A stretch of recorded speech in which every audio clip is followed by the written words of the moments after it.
Okay, we're live.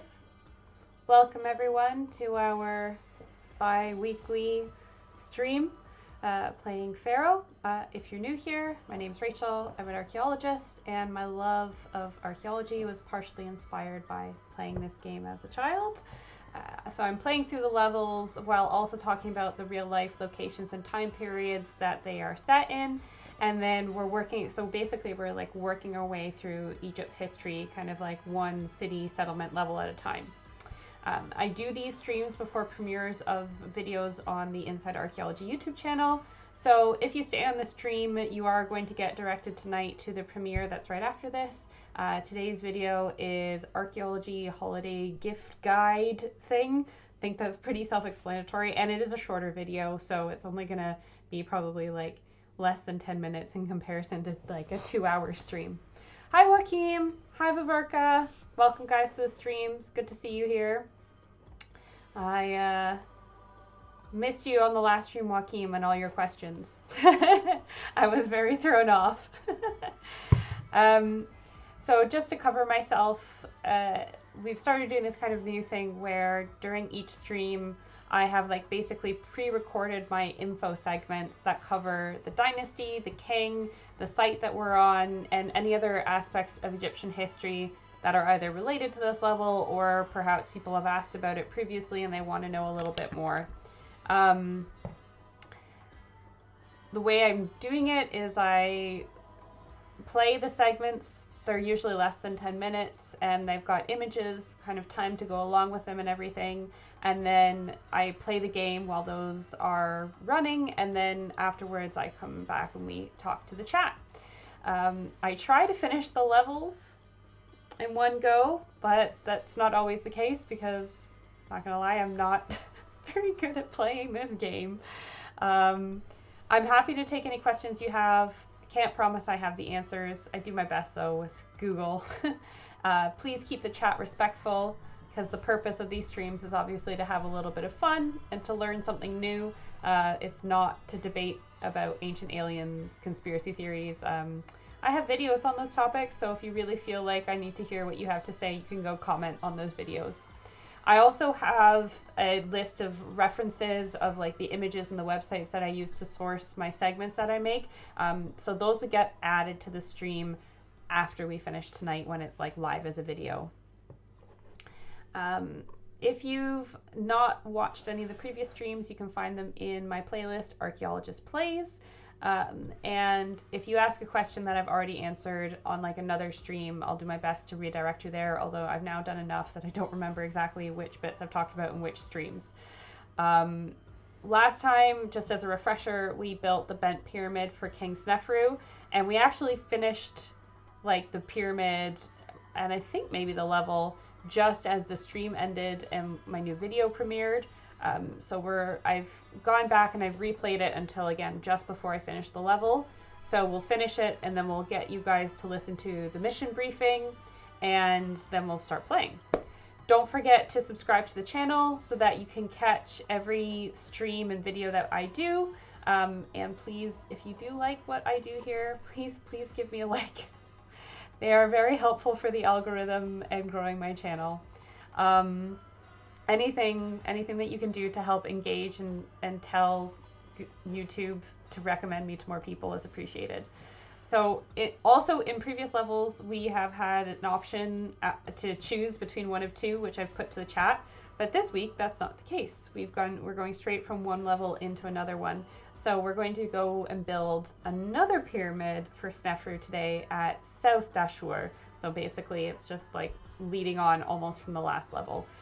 The segments that I've prepared for today are kind of some cliff notes on King Snofruderivative, since we talked about him extensively last time. So this is just kind of like a basic summary of what we talked about before. And then we have a longer segment on the Red Pyramid, which is what we're building today. A segment on Queen Hetepheres. I was saying it Hetepheres earlier, and I actually looked up how you're supposed to pronounce it, and it was completely wrong. So it's something like Hetepheres or Hetepheres. I don't know if you can even sound the difference between those two. And then our last segment today is on ancient Egyptian jewelry. because last time on stream I mentioned, let me just get it for you, this book that I bought like 2 years ago, and it's like an amazing, it's a picture book, it's a coffee table book. You can learn stuff from it, but it's just basically like pictures of different like jewelry and then explanations about that jewelry, and just like an excellent demonstration of ancient Egyptian craftsmanship. And it really piqued my interest to learn a little bit more. So yeah, our last segment today is going to talk about all the pretty shiny things that we wear for personal ornamentation, basically. So let's just go into the chat briefly before we kick off. Joaquim, how many kings are there on the kings list? Is there a queens list? So there's actually multiple kings lists, and I think they do tend to vary in some ways in that, you know, obviously they change throughout time. So like the kings in the kings list from the New Kingdom are much longer and more extensive than the ones from the Old Kingdom because there's just more kings in between them. As far as we know or have discovered, there is not a queen's list. Unfortunately, this is because they weren't the center of the show like the king was, so there wasn't really much of a reason to record a list of them. Not to mention the fact that you always have like one king, basically, whereas a king can have multiple queens and multiple consorts, especially during kind of some of the later periods. So that then, like Ramses II, I don't even know. He had so many wives and so many queens. That man was so long-lived. So a lot of what the information that we get about queens is from stuff contemporary to the reign of their husband, presumably, that mentions them and includes specific titles that we associate with like being a royal consort, because obviously queen is a English title that we are imposing on them, and it's not exactly the same. Have you seen the shot by Interior Archaeology on the web? No, I have not, and that makes me want to Google it. Interior Archaeology, a decorator. Oh, well, basically this person is going to have to decorate my eventual home for me. This is really cool, and I am going to have to reach out to them in the new year and see what they do. Oh, so they do purchase finds, which is interesting. I mean, like the antiquities trade is a thing. But yeah, Interior Archaeology, that's pretty cool. Maybe I should have included that on my gift guide, but to be fair, it looks like most of these pieces are probably out of the budget of the average person shopping for Christmas. So I think the most expensive item on my gift guide that's coming up later is like 150 US. So this stuff looks like it's like $3,000. bit out of my budget. Maybe one day. All right. So let's go into the mission briefing, and yeah, we'll listen to that, and then we'll get into the mission, I guess. Oh, actually, no. I have to go into my loaded game where we're basically about to. We're at 3,495 population, and we need 3,500 to win this level. So I'm just going to speed up. And there we go. Victory. I win. Excellent. Pharaoh commends you. The bent pyramid you constructed in his honor is magnificent and Hi, David. outshines any monument built in the past.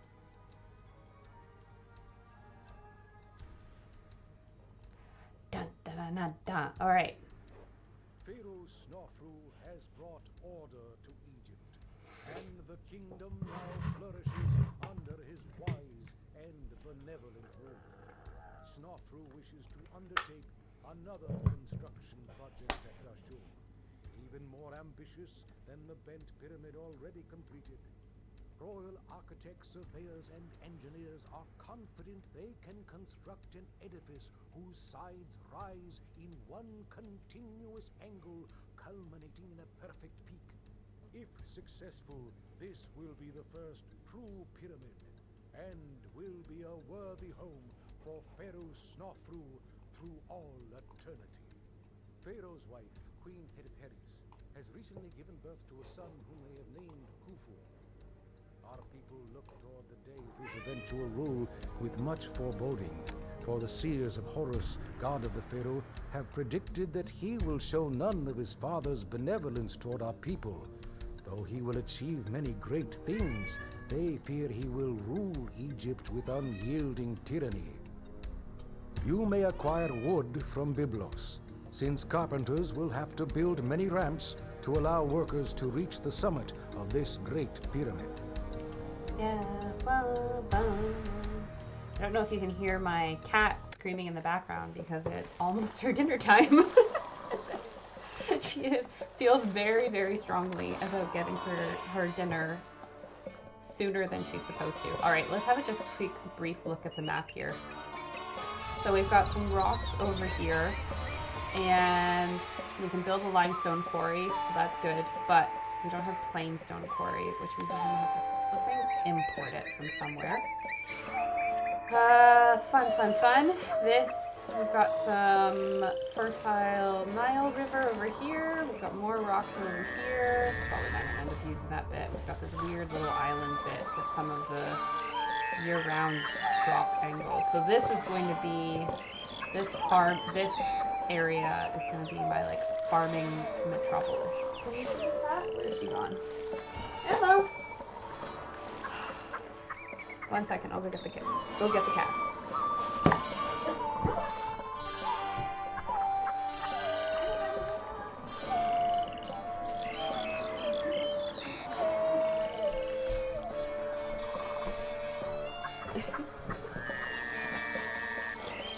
You want to wear the speakers? No. Okay. She literally had left the room, and then as soon as I called her name because I'm near the kitchen, she just like came running. Say hello. Say hello to the stream. Is Bast our key goddess today? No, she's the only god that we don't have today, so we're just gonna have to worship Emma. Me sweet kitten. You just want your dinner. I know. I'm sorry. I took you. Okay, bye. Alright, so back to the game. Got lots of gods in this level.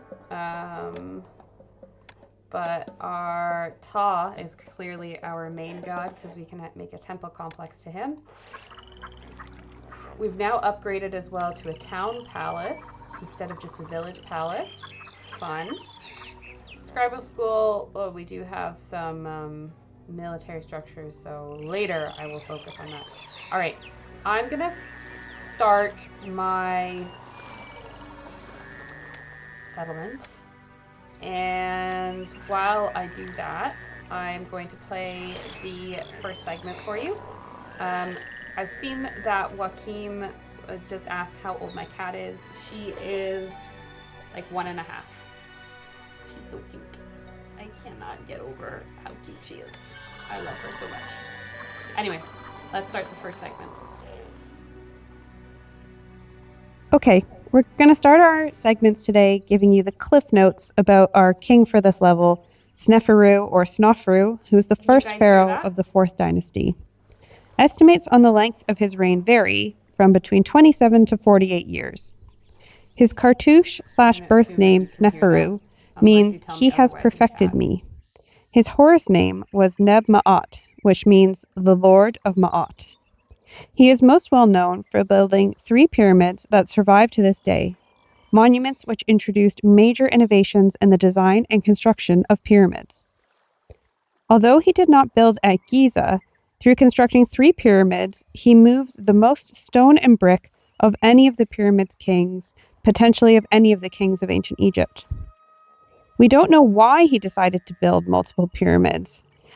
To enable such massive building projects, he would have had to secure an extensive store of labor and materials. To do so, he conducted military campaigns into Libya and Nubia that took around 18,000 captives and almost 30,000 livestock to help supply his projects. Such incursions must have been incredibly devastating to the populations of these raided countries. The first of Sneferu's burial monuments is the collapsed pyramid at Meidum. It's an immense stone structure which serves as a physical testimony to the transition from the stepped pyramid structure to that of a quote-unquote true pyramid. It was first conceived as a 7-stepped structure. Later modifications added another platform, and at an even later stage, limestone facing was added to create a smooth angled sides of a true pyramid. However, construction mistakes and these multiple redesigns led to an unstable structure which eventually collapsed, although it's not known if this happened during the construction or many years later. On our last stream, we built Sneferu's second quote-unquote bent pyramid at South Dahshur. It is called this because the angle of the sides changes from 55 degrees to about 43 degrees in the upper levels of the pyramid. The reason for this change is unknown, but it was probably modified during construction either due to the collapse of the Meidum pyramid or because the steepness of the original angle began to show signs of instability during construction, forcing builders to adopt a shallower angle partway through to avoid collapse. Sneferu's last pyramid is also located at Dahshur. It's usually called the Red Pyramid or the North Pyramid, and that's what we're going to be building today. It's also worth noting that Sneferu's remains have not been found inside any of the 3 pyramids that he built, and it's most likely that they're just gone and they were robbed out in antiquity, as was the case with many other pyramids. You know, they're kind of like a gigantic signal saying, please come rob me, I'm stored with valuable precious things. And they could be particularly vulnerable during periods of political instability when the state was no longer able to protect them. The Red Pyramid, also called the North Pyramid, is the largest of those located at Dahshur and is also the 3rd largest of all of Egypt's pyramids. Named for the rusty reddish hue of its limestone stones, it is believed to be Egypt's first successful attempt at constructing a quote-unquote true smooth-sided pyramid. Its name is Ka Sneferu, which roughly translates to Sneferu shines or the shining pyramid.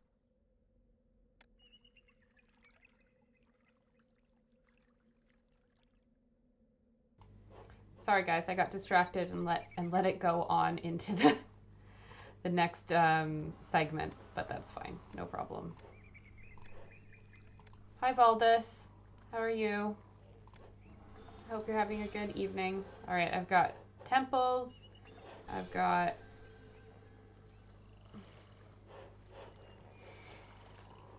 let's go for a nice granary here as well. Do that there. Got people. All right. Where are people coming from? Up top. I need workers for my farms.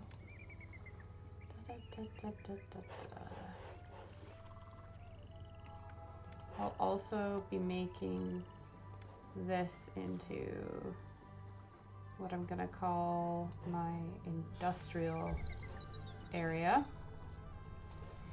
So we'll have a firehouse, an architect's post, roadblock this, and then we'll have some storage yards. Doesn't love a storage yard.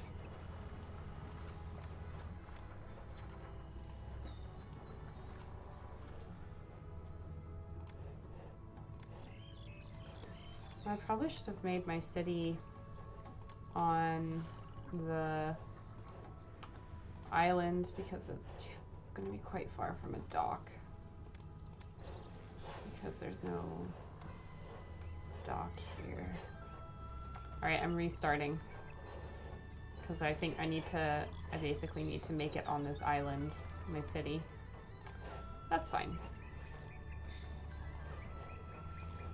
I haven't committed too much time to this. I've only been playing for like a few minutes. Don't forget bazaars. No, I have not. I will not forget those, Joaquin. Don't you worry. I like to, the way I tend to play is that I like to kind of get a, like, storage system. Like, I like to get a few harvests of crops in before I start making bazaars, because otherwise they're just kind of useless in terms of they take up like workers. I think I should probably not have this be so long. I'll adjust it later. But yeah, they take up worker resource while you're setting up your city, and obviously I want people to at first be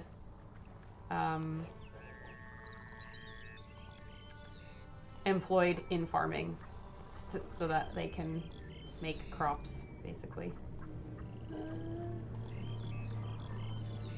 Alright, let's see if this will work slightly better.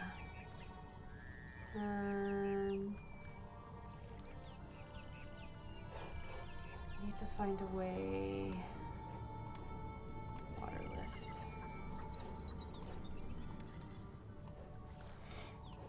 Farm grain.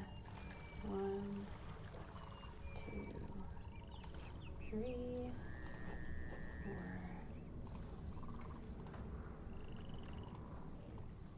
Oh, that's a lot of grain. Need barley too, because that's gonna obviously be our cash crop.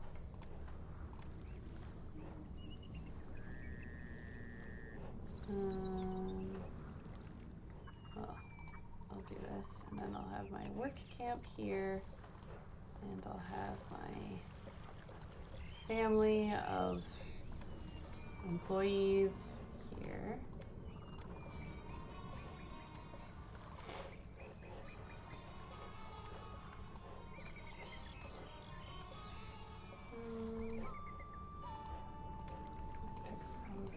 Police station. Alright.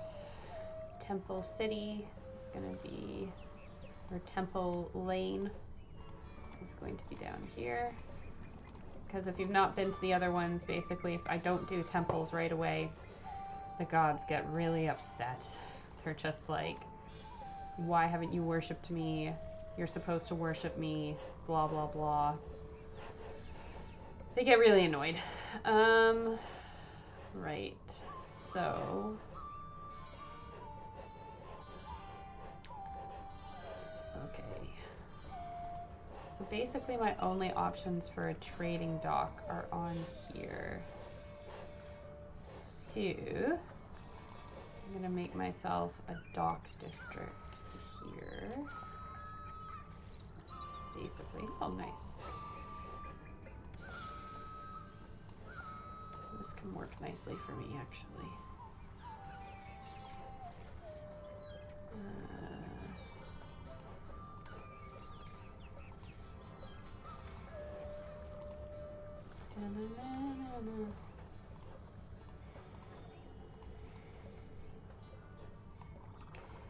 All right, let's get some storage yards in here. Need that next to my dock.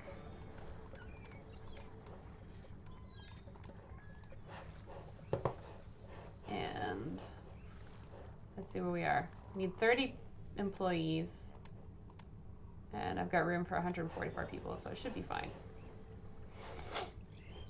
Got some green stored away. Oh yeah, I don't have irrigation ditches. Yeah, my farms can't do anything if I don't actually irrigate them. Whoops. This water lift is actually really interesting. This is this is technically what we call it nowadays. I think the Egyptian name for it is a shadoof. And yeah, it's a very interesting technology that they used.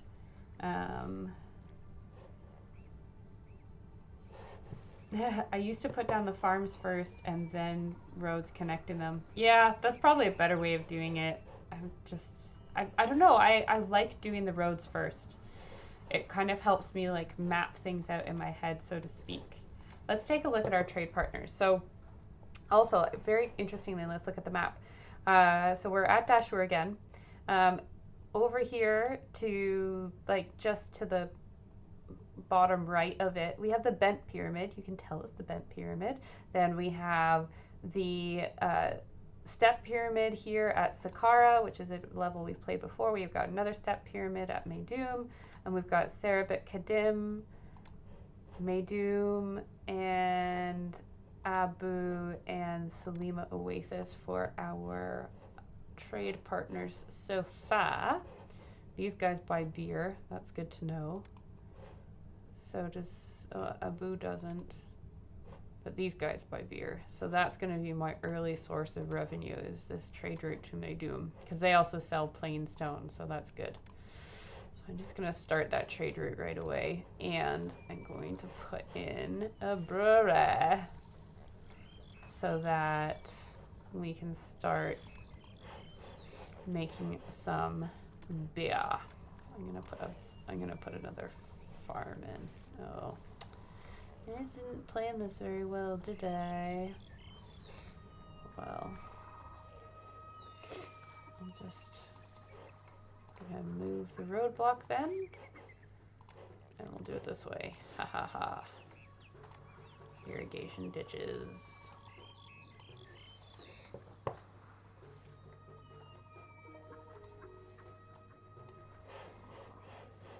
Righty-ho.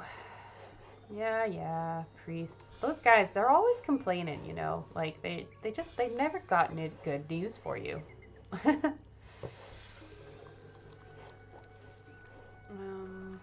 We also have to do stuff over here. All right, I'm gonna make my, what should I do? I need to wait until I have food. Oh, look at that. I've got tons of grain.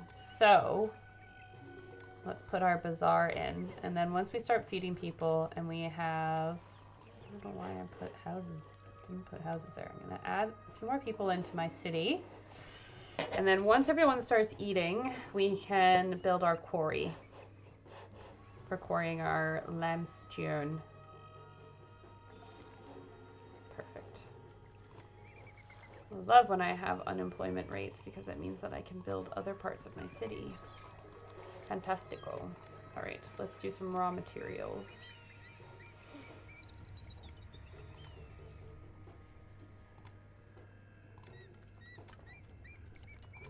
I think 5 should be more than enough.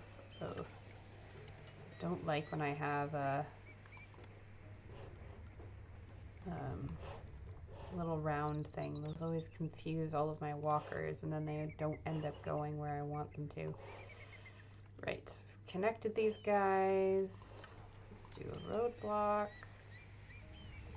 here. I'll do, again, some people here. We'll do our storage yard for the limestone. And then we've got firehouse, architect's post, police station. And then let's see if that can eat up our ridiculously high unemployment rate.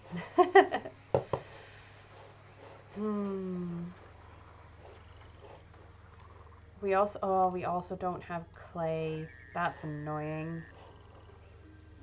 That would be nice to have.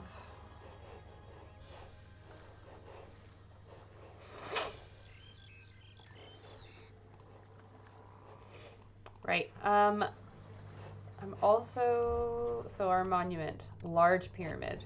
So yeah, this thing is big. It's not, it is not small. So let's just put this down.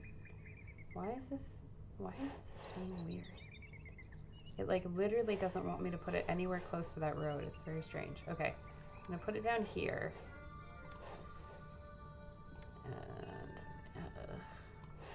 The one thing I don't like about this is that I can't change what side my like loading area is. This is where all of your construction materials go to. So yeah, that's a bit irritating.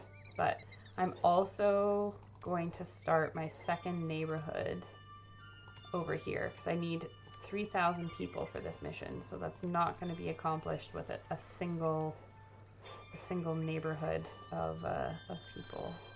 But maybe I'm going to do it this way. 1, 2, 3, 1, 2, 3. Okay. I'll just do it. And that's going to be my second neighborhood because this will provide a workforce for my my stonemasons and all that stuff. And then this will be fine. It'll be fine, guys. It'll be fine. I'm not going to have rampant unemployment causing problems. I don't know what you're talking about. Would you like to... Okay, Joaquin, whose thoughts do you want to hear on how the city's doing? You get to pick. Do you want an employment guy? Do you want a priest? Do you want... You tell me whose thoughts you guys want to hear about how my city's doing right now. I'm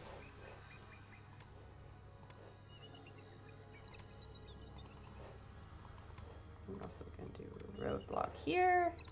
And we'll do our standard firehouse and architect's post.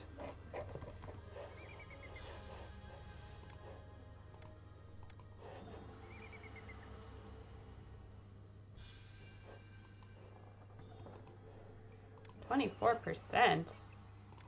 How's it that high? We've got 3 work camps. I've got... maybe I should put the houses here.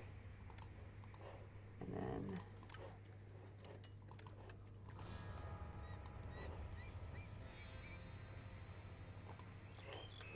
maybe that'll work better.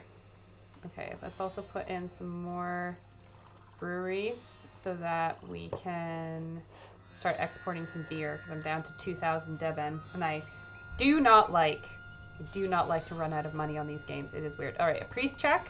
This guy. Ta Maketet. Okay, let's... Ta Hemaketetet. Why is this? Oh, I think it's because I turned off voices. 1 second. Speed. That's not what I'm looking for. Sounds settings. Music is on. Speech is on. Let's see if I can get this guy's opinion. I like to have a good time, just like anyone else. I wish there were more entertainers in this city. Alright, so clearly the next thing I'm going to have to do is put in some entertainers. Joaquin, I just missed the kids with the food. I'll get them next time. Also, notice how we have different priests. This one in blue, this guy in blue here, he's an Osiris priest. Osiris could punish this city for its neglect with a low flood. Do I know this game or do I know this game? I have played this game too much. The fact that I know that is, yeah, very interesting. Okay. Oh yeah, the reason why they're not happy is because I don't have shrines. So basically, the gods get a bit pernickety when you have like these kind of rogue settlements that don't have access to temples, because to them it's like, oh, well, worshippers don't have access to worship us, and it makes them mad. So, the green, so I think the guy in the leopard skin, I think, is Ta. The guy in blue is Osiris, and I think the guy in green is, the priest in green is Ra, and then the priest with the Anubis head is Set, or Seth. So this guy right here, he's green. I like to have a good... I need more entertainment. That can Horus. Pleasing Ra all day isn't easy, and I need to relax. And then this guy. The legions of the unemployed clog the streets. Whoops. Wow, apparently I have like way too many people. Strange. Alright, well, I'm gonna need some stonemasons, so I'll just construct a few of these, and I'm really struggling for money, so let's start exporting some beer. We'll export some barley to over 800. That's fine. There's not a lot to export in this. And there's not a lot of food. Literally the only food that you have is grain, which is really annoying because it restricts how much you can improve the housing. You can only get it up to a certain point now. Okay.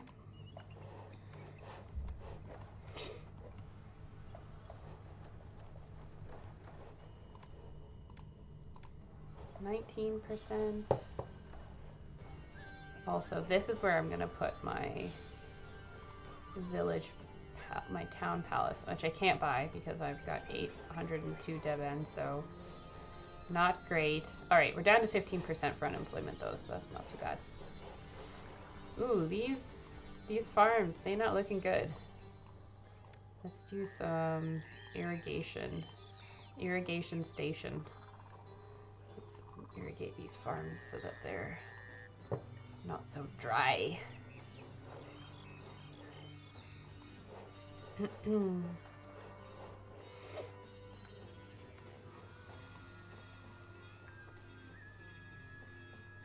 Those thoughts have saved me many times. Yeah, I guess because they are kind of like hints, right? Interesting. All right. 166 loads, 68 loads. Oh, I'm also going to need some plain stone and some wood for this. So this is going to be my plain stone thing, and this is going to be my wood and my plain stone. Just maybe if I get my stuff under control, I'll get some gifts of stone eventually.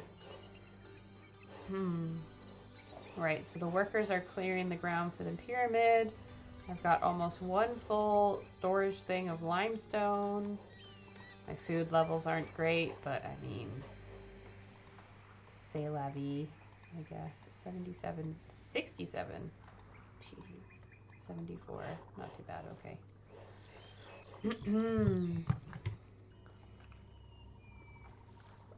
All right. Let's go on to our next segment, which I accidentally started before, so we're just going to have to rewatch it, which is on the Red Pyramid. The Red Pyramid, also called the North Pyramid, is the largest of those located at Dahshur and is also the third largest of all of Egypt's pyramids. Named for the rusty reddish hue of its limestone stones, it is believed to be Egypt's first successful attempt at constructing a quote-unquote true smooth-sided pyramid. Its name is Ka Sneferu, which roughly translates to Sneferu shines or the shining pyramid.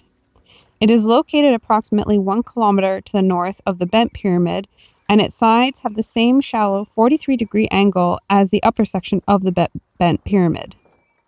Construction is believed to have begun during the 30th year of Sneferu's reign, circa 2590 BCE, but there is no consensus on how long it took, with estimates varying from 10 to 17 years.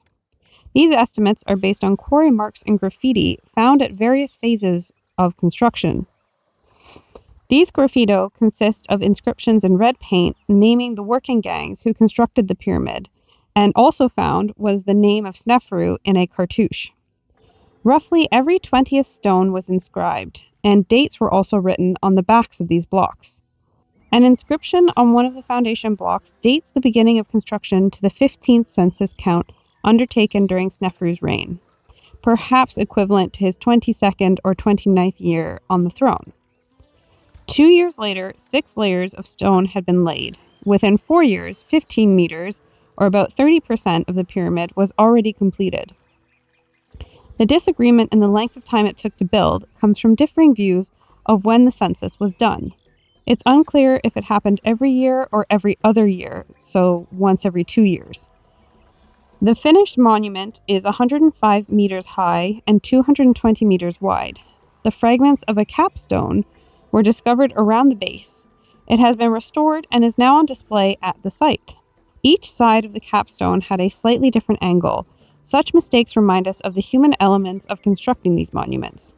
However, the error is extraordinarily small, only 2 degrees over 102 meters. Such a minimal readjustment is, in fact, a true testimony to the abilities of Sneferu's architects and engineers. Unlike at Meidum and the Bent Pyramid, there is only one internal structure of this pyramid, making it a lot more simple, something which is somewhat puzzling. Given the increase in innovation in Sneferu's building projects, you would think that his last pyramid would show the greatest complexity and change in architecture.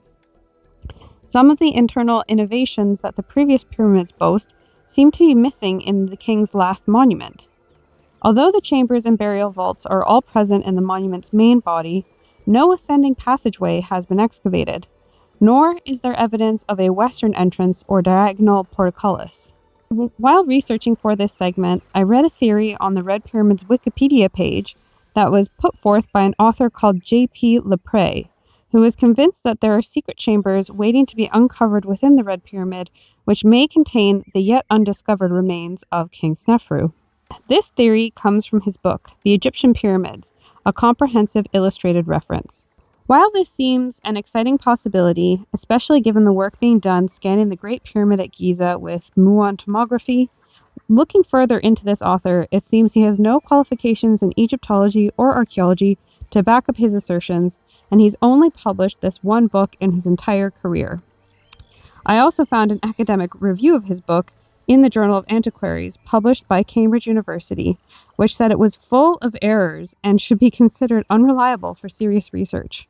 So unfortunately, while it seems like it could be a really exciting theory, it's probably quite unlikely.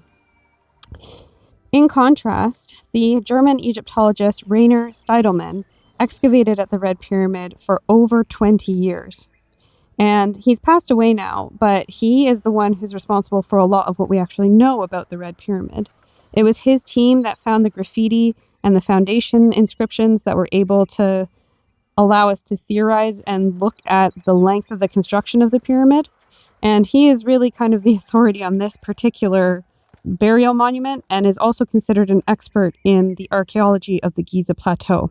Unfortunately, he passed away in 2019. And most of his books are in German, but maybe one day we can get them translated into English for the rest of us to read. For a long time, both the Red and the Bent pyramids were unable to be accessed by tourists, partially because they were located near an army base. However, in recent times, this has changed, and you can actually now go inside the pyramid and descend down a shaft to visit the burial chambers within it. Visitors of the pyramid climb steps cut or built in over the stones into an entrance high on the north side. A passageway then slopes down at 27 degrees for around 61 meters to a short horizontal passage that leads into a chamber whose corbelled roof is 12 meters high and rises in 11 steps. At the southern end of this chamber, but offset to the west, another passage leads to a second chamber. This was probably closed at one time, and the offsetting of it was a measure intended to confuse potential grave robbers. The second chamber is similar to the first and lies directly beneath the apex of the pyramid. High in the southern wall is an entrance, now reached by a large wooden staircase. This leads to another passage that goes into the third and final chamber that has a corbelled roof over 15 meters high. The first two chambers have their long axis aligned to the north-south, but the third one is aligned to the east-west. Unlike the first two chambers, which have fine, smooth floors on the same level as the passages, the third chamber floor is very rough and sunk below the level of the access. We think that this is because of the work of robbers that were searching for treasure in what is thought to be the burial chamber of the pyramid. As I said, we haven't found Sneferu's remains or anything really inside of it, but itself it is a really cool pyramid to look at, and it would be really interesting to see if these scanning projects that we're doing can be applied to any of the other pyramids to find any other chambers or shafts or etc. like what they're finding at the Pyramid of Giza. I wanted to add a segment on Queen Hetepheres this week, since the mission briefing specifically mentions her giving birth to Khufu. As we already know, she was a wife of King Sneferu and the mother of Khufu. It is possible she was a minor wife and only rose to prominence. Right, so that's, King Sneferu at a glance. The Red Pyramid at a glance. We talked about Sneferu already. I saw a question in the chat from Joaquim saying, when I looked at the wiki, it was unclear when he ruled.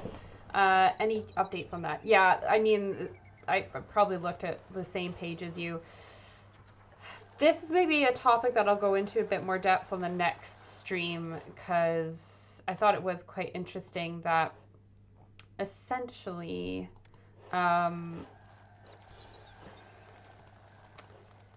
exact dates aren't really a thing in ancient Egypt. Like exact dates that we can match up to our dates aren't very easy to do in ancient Egypt up to like a certain point. I think basically in like the late period, quote unquote, because if you think about it, Egyptians didn't record things as like, oh, this happened in BCE or AD or whatever, because obviously they had no reference to that. How they recorded dates in their time was in relation to the reign of a king. And specifically, one of the ways that they did this is through a census. So this is kind of mentioned in the Sneferu video. They would do a cattle census of all of the cattle in the land. They wouldn't do it for people because cattle is property, and you know that's for like taxation purposes. So woohoo! So look, I got stones. Wee. Whoa! Why do I not have any money? I should have money. Oh. I'm gonna have to put some tax collectors in a minute.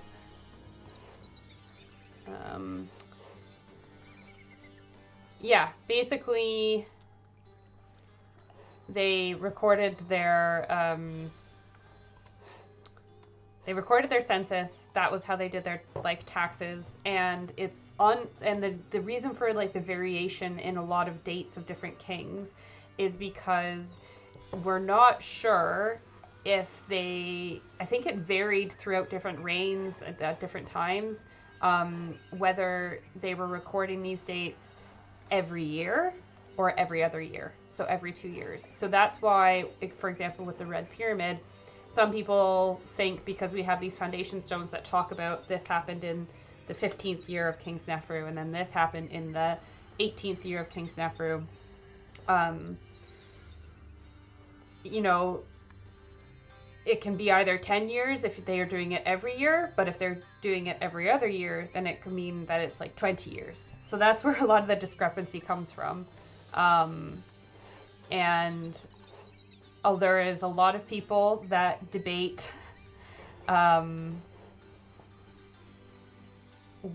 whether or not you should be looking at it every year or every other year. Essentially, for the Red Pyramid in particular, I did find an article that was saying that it should be every other year because they did like a statistical analysis that seems to point to the fact that it was, I think, every other year. I can't remember if it was either every year or every other year, but yeah, it's really not been settled. But the Red Pyramid is really great in that we actually do have these stones that say the years that allow us to also kind of look at the length of how construction proceeded on it. Question, Rixie Haratzi, can you make war? Unfortunately not. I can defend my cities, and I get requests from Pharaoh or King to send my troops abroad to help with campaigns on occasion, but I individually can't do that. That's actually one of the things that I really like about the Chinese version of this game, Rise of the Middle Kingdom, is that you can go and send your troops to conquer other cities. It's a really unique feature of it. Which I quite like. You can't actually like go and do the battle in the other city, but you can basically like train up your troops and then select a city and be like, go conquer them. You can also send spies and gifts in between cities, so that's pretty cool. I really like that part of that game. Right, we're doing pretty good for food now, so let's give the people that live on this side of the river some food, because I'm short by employees, and I should do this.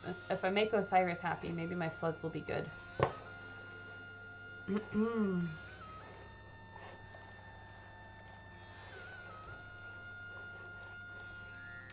Righty-ho. Right, we're coming up on an hour. Whew.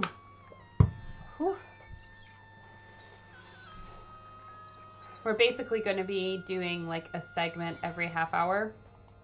So as you probably saw there, the next one is Queen Hetepheres, Khufu's mom, who's really got some really beautiful grave goods that I will be showing you when I play that segment. My limestone's doing good, but you know, they've got nowhere to go, so that's a bit annoying. Let's see if this Bazaar lady... Woohoo! Osiris is happy that I threw him a festival, so I get some help. Here we go. 5%. Woohoo!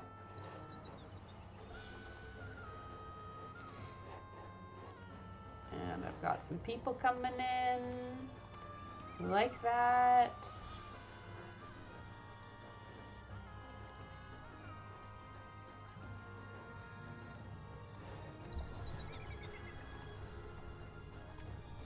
Oh, I don't want a granary, I want a storage yard.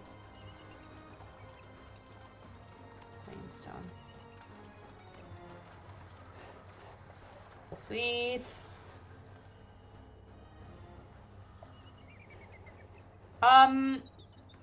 I mean,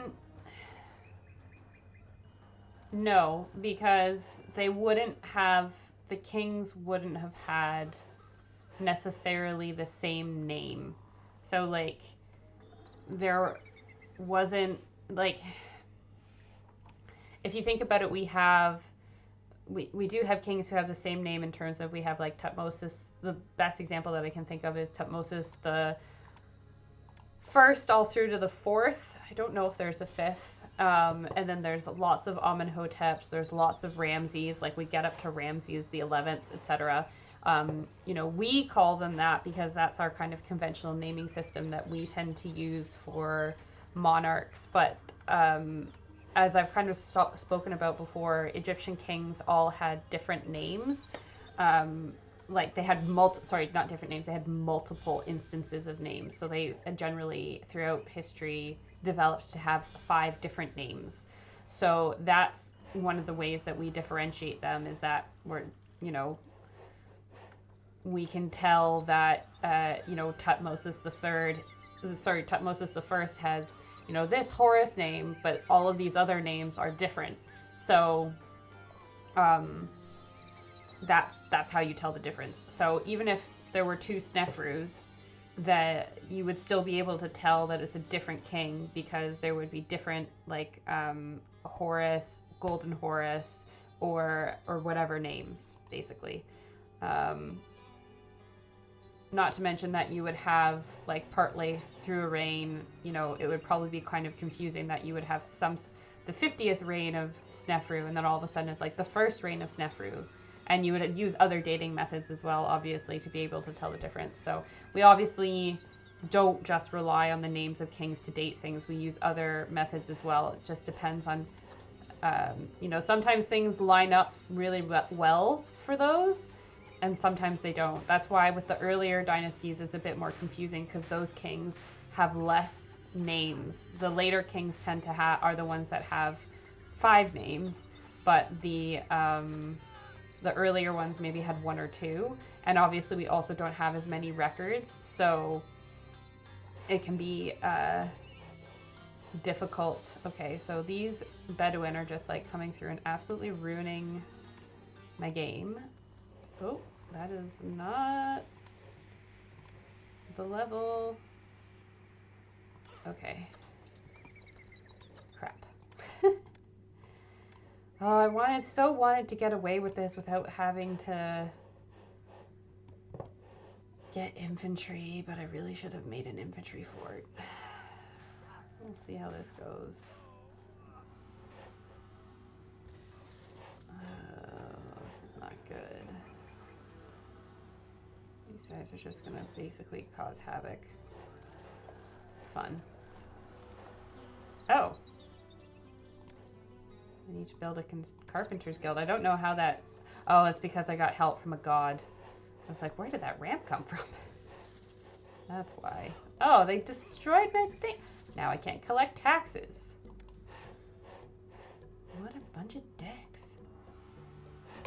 Oh, and now my soldiers are like, no, I'm not going to do this because their morale is too low. Oh, and these guys are just gonna like go through and, yeah, destroy my whole city. Great.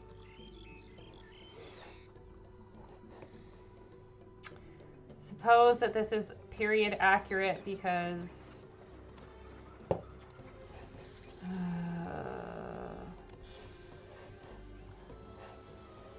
you know, these things did happen in real life. Probably not at Dahshur, but you know.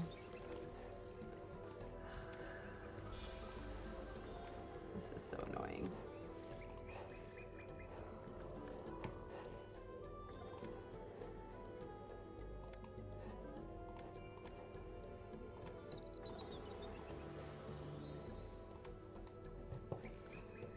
Too close to enemy troops? What the hell are you talking about?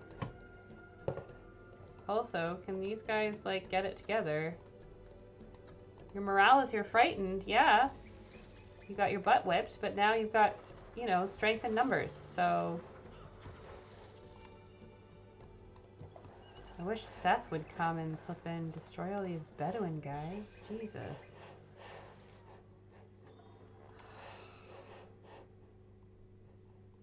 Come destroy these guys. I'm just really not doing a good job of playing this game today, guys.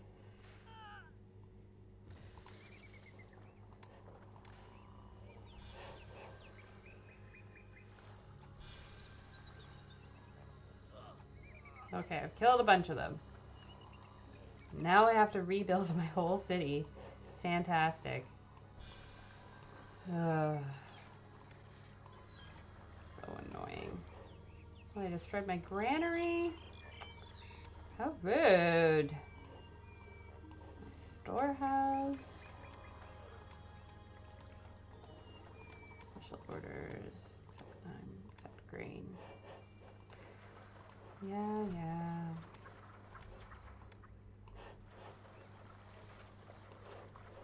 I'm gonna have to rebuild my palace. This is so annoying.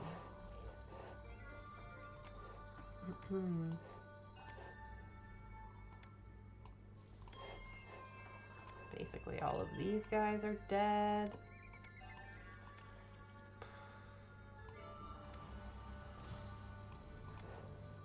Keep this going.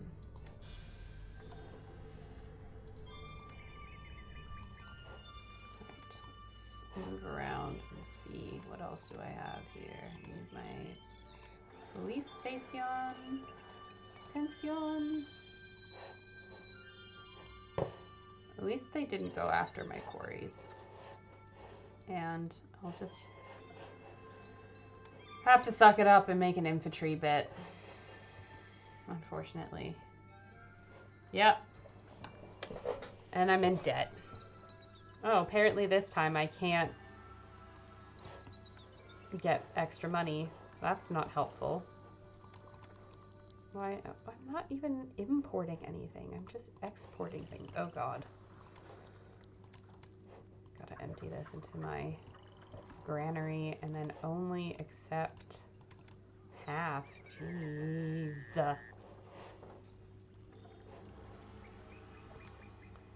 Alright, I'm just gonna have to bite the bullet here. Town palace and tax collector. Because I need that sweet, sweet money.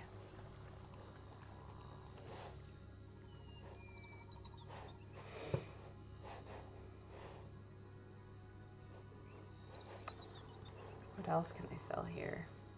Import. Trade route to export. How much do they cost? Okay. Bricks? Not bad. But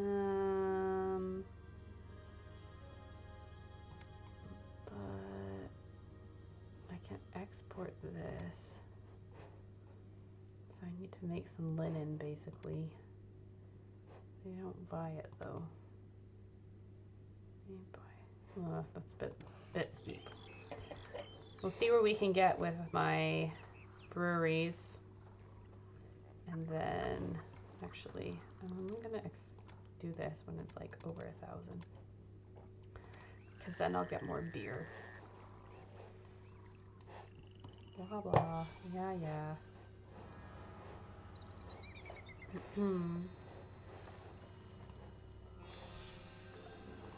Physician. Physician. Apothecary. Apothecary.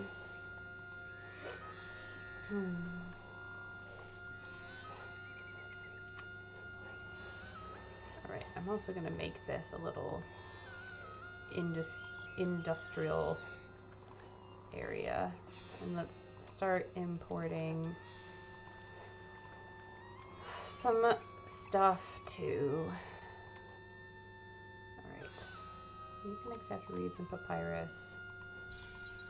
You can accept flax and linen. And we'll have a weaver and papyrus maker, firehouse, architect's post. And this should... Oh, yeah. Sorry. I know ads are annoying, guys. Trust me, I know that as much as the next person, but I can't... They bring revenue to my channel, so I have to integrate them.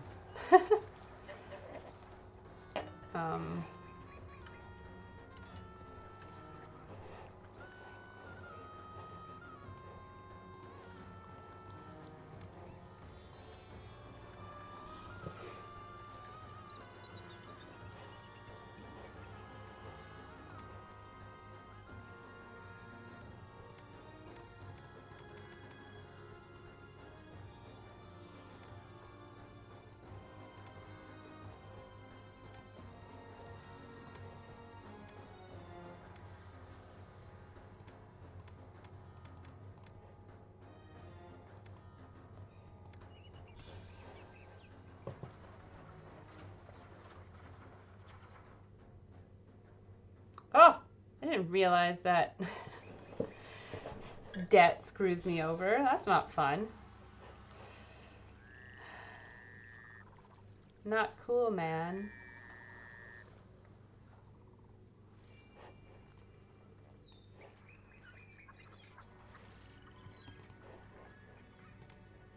I'm gonna export pottery when I'm over 0.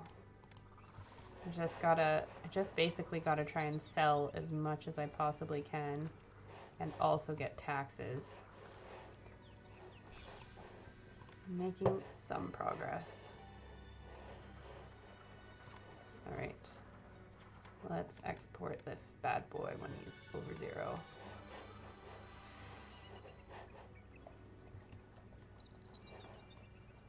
Oh. People wanting all this barley.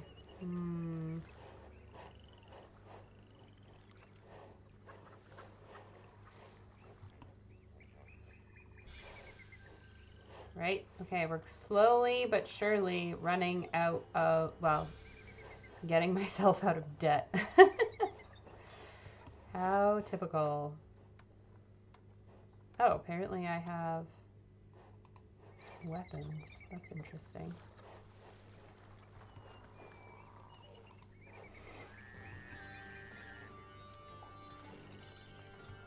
I could also do a brickworks here because special order, I can sell bricks and all my straw can go there. Why do I not have any barley? I don't get it. Guess I just need more barley farms.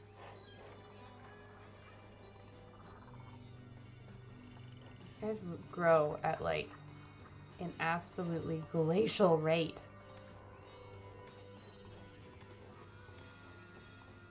Yeah, I know I've got 6 months. I'm waiting. Alright, I can do that now. I can unstockpile this. I'm just not going to bother exporting it. And I'm going to start exporting bricks. And I've learned my lesson. I'm doing an infantry fort. Righty-ho.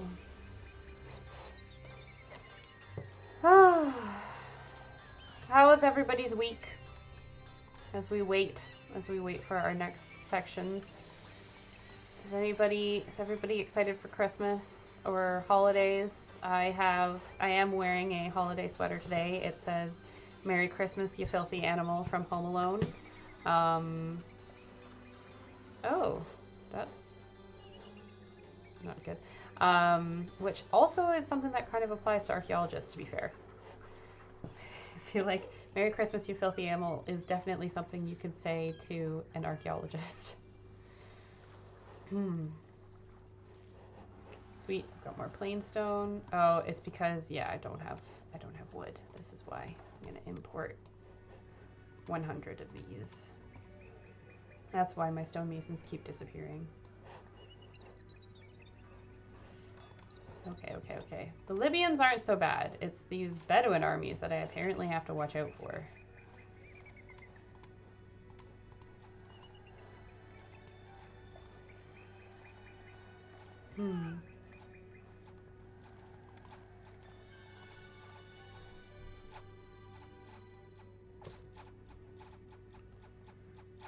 Love the ads on your channel and history as for other channels. I'm not quite sure what you're asking me, Joaquim. Are they the same ads? I don't know. Ads are personalized. If you're talking about like which ads you get targeted with, it's, I guess, like a bit different for each person. A lot of stuff with ads is things that they like auto recommend to you when you upload stuff onto YouTube. So a lot of the time I just go with whatever they say you should do. It's just me.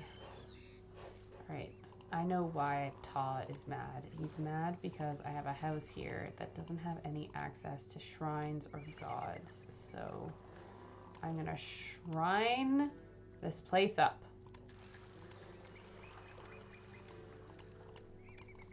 I think he also taught, like, the main god also likes to have more shrines than everyone else, but I've done mixed results on that, so. All right, we're getting there. So let's import some reeds so that we can export some papyrus. All right. And then also use it for the king's thing, obviously.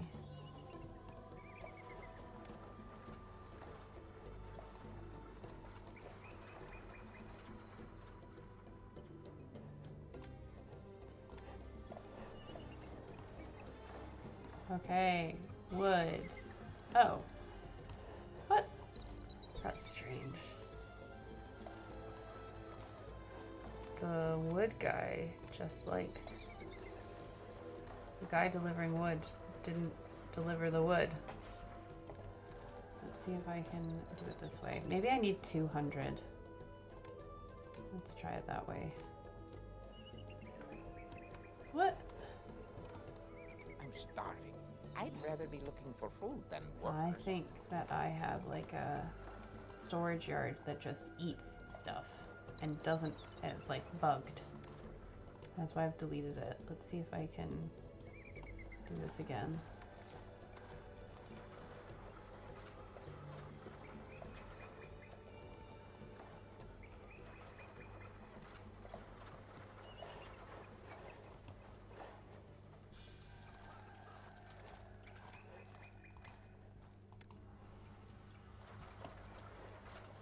I need wood. We're waiting for some cargo to be delivered to. I love the art of the deal. I love the art of the deal. I can't wait to trade my supplies.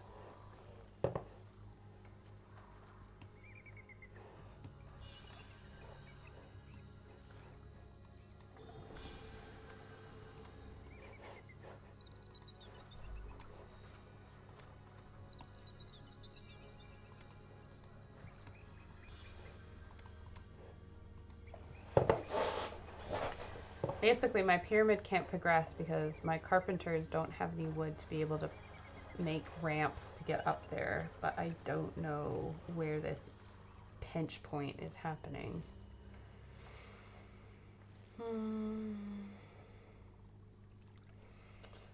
Yeah, we need it. Unfortunately, it's yeah, ads are just a reality of life when you're a small channel like this, like mine and Kaylee. I mean, Kaylee isn't a small channel anymore.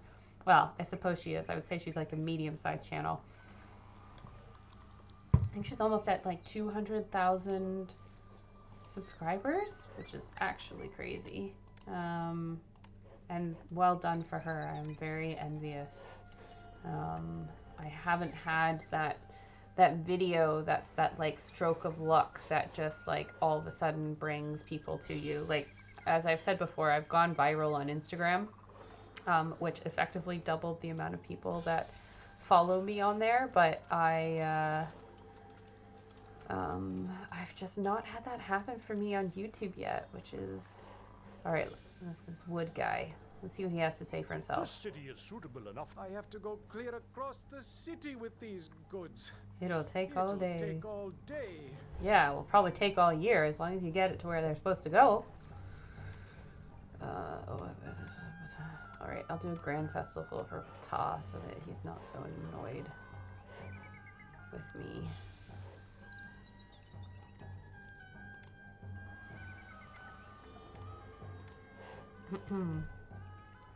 Okay, let's see if I can see the wait. What just happened there, guys? I think it's because there was not an employee there. There's like something bugged about this. There literally like wasn't an employee. That's so weird.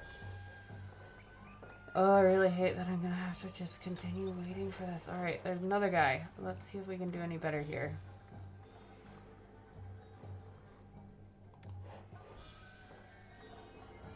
It's 165,000 subs, yeah. Like, Kaylee is also, like, she's, you know, she's much bigger than I am, and... Oh, see, finally! Okay, now I get some wood. Hey, that's what she said.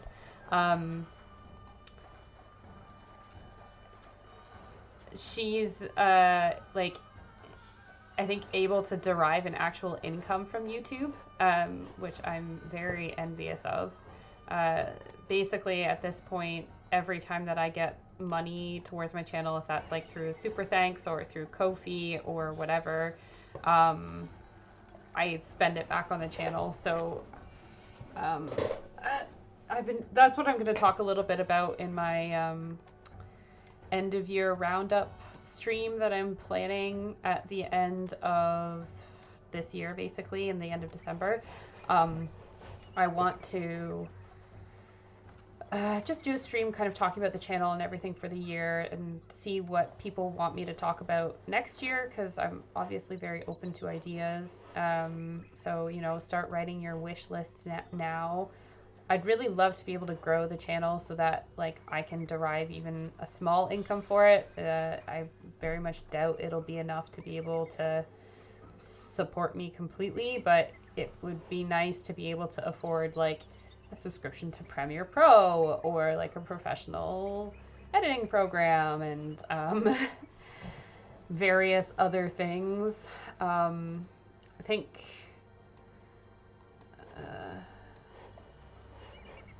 yeah, I can't accept it because the carpenter needs to make the flippin' ramp. There we go. We've got the ramp coming now, so that's fine.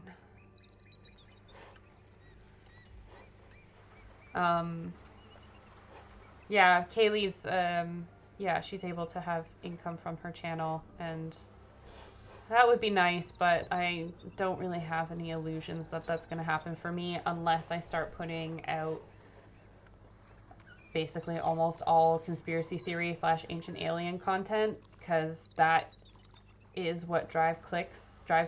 If you look at like the most popular like heritage or archaeology people on YouTube, a lot of the time, like Mini Minuteman, World of Antiquity, etc., like so much of their content that I have seen, it's not all of their content, I'm by no means saying that, so much of their content is ancient alien stuff because it's in some ways rage bait, but that's what people want to know more.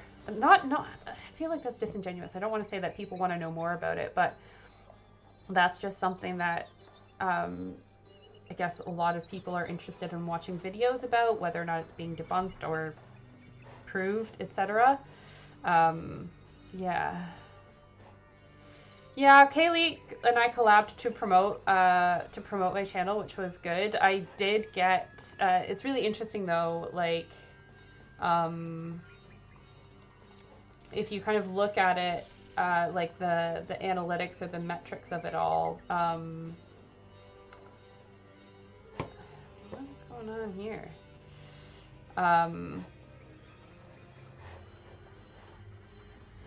So like Kaylee and I did a video. I'm gonna check and see how many views it has now on her channel. Obviously, I know the one that on my channel. It did okay.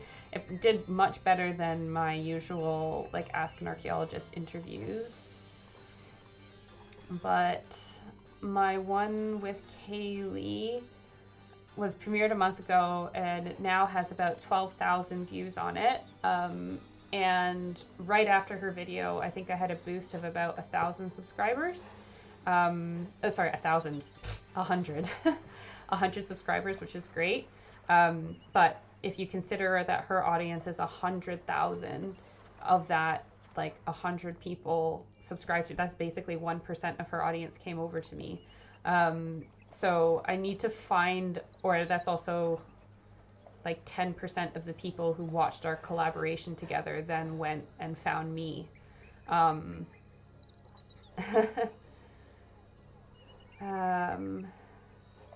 So yeah, it's very, very like trickle down. So I'm hoping that I'll be able to do some more collabs with Kaylee and maybe some of these other bigger channels next year, but that's getting on to what I'm going to talk about later, so we shall see. The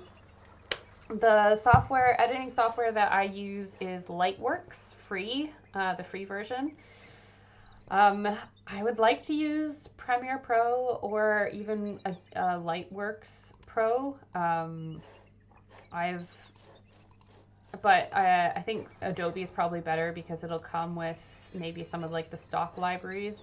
I also have a subscription to Canva, which I use to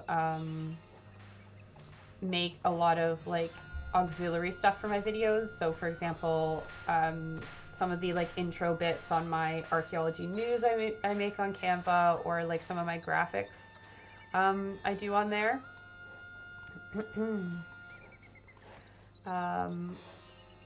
I've also recently installed and am experimenting with CapCut, but I've not used that super extensively.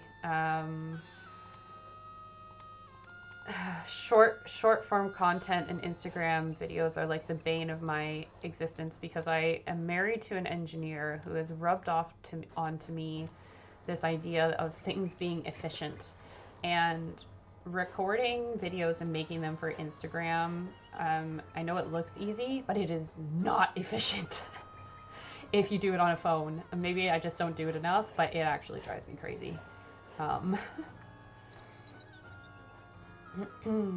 DaVinci is pro level. Pexels is a great free. Yeah, I've heard of Pexels before, through work actually. So I don't use tons of stock, partially because there just isn't a lot of it. So really that's actually the revenue stream that I need to go into, is making archaeology stock and selling it on websites like Photo Shutterstock and stuff like that, because you like type in archaeology on these websites and there's really not a lot there.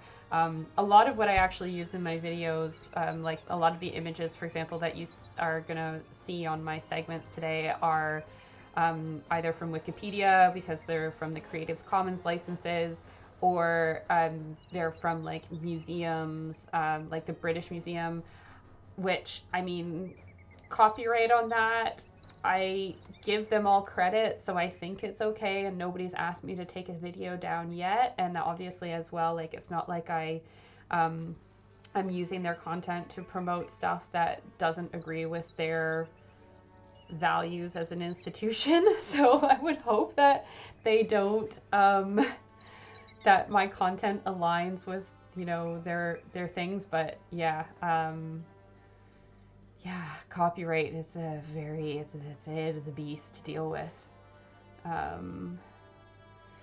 love to be able to go out, like, one of the things I'd love to be able to go out and do is like do some video work on an archaeology site, but man, guys, finding an archaeology site to do that on, to work with my schedule, is not easy.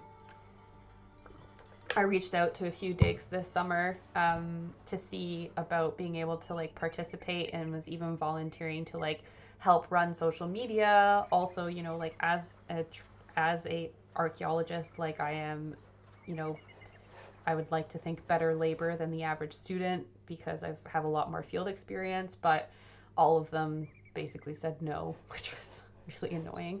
I actually even thought about trying to do a dig in my parents-in-law's backyard, because they have like they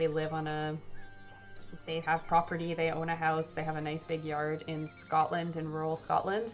But when I was talking to my husband about it, he was like, nah, that wouldn't really work, because my dad basically like laid a bunch of gravel 20 years ago. So like there's nothing there for you to dig, which is really frustrating. So yeah.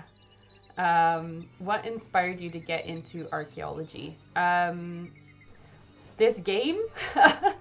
I started playing this game when I was 7 years old. I watched Indiana Jones with my dad when I was young. I loved it.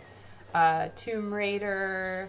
And I was just always really good at history classes. I had a knack for remembering historical facts. They were always like history and English were my two best subjects when I was at school. I sucked at math. Math is not my forte.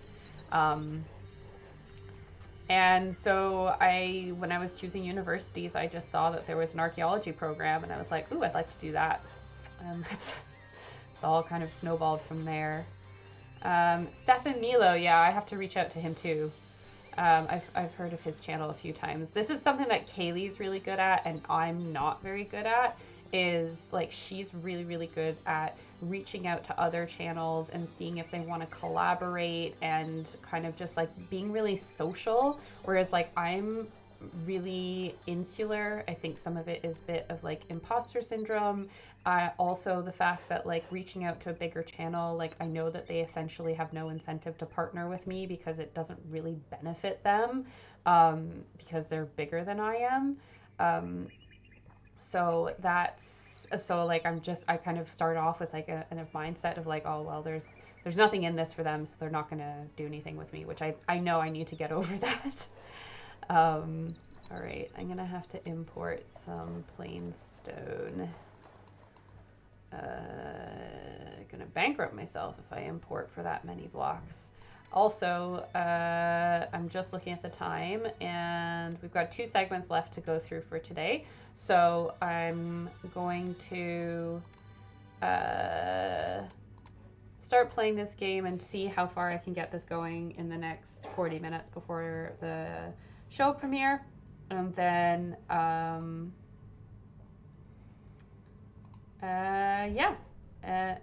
I'm going to play for a bit now. I'm going to turn my mic off, and then I'll come back to the chat in 7 minutes after this next segment finishes. Cheers!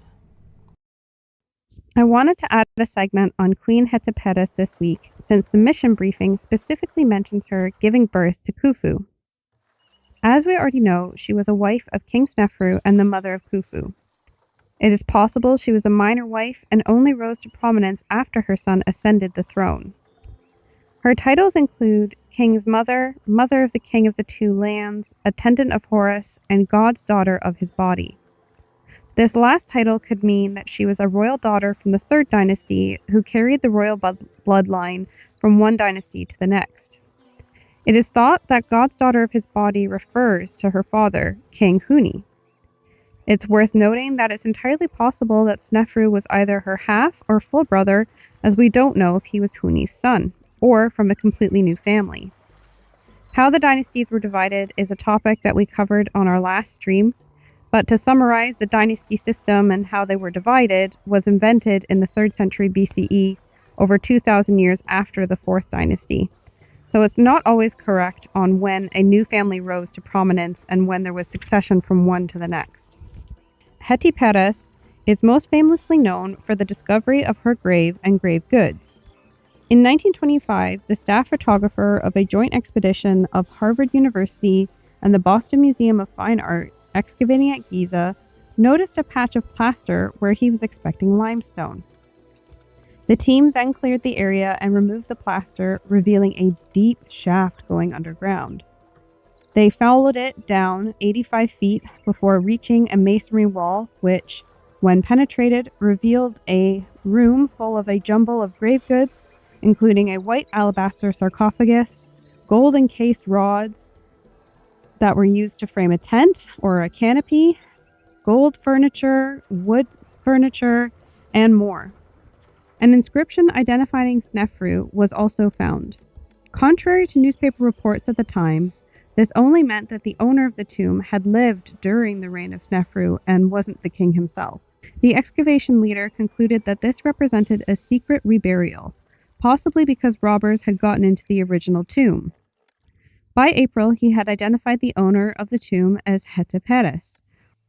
In 1927, the team gathered to open the sarcophagus, only to find it was empty. And it remains a puzzle of why the grave goods were intact, but the body was not.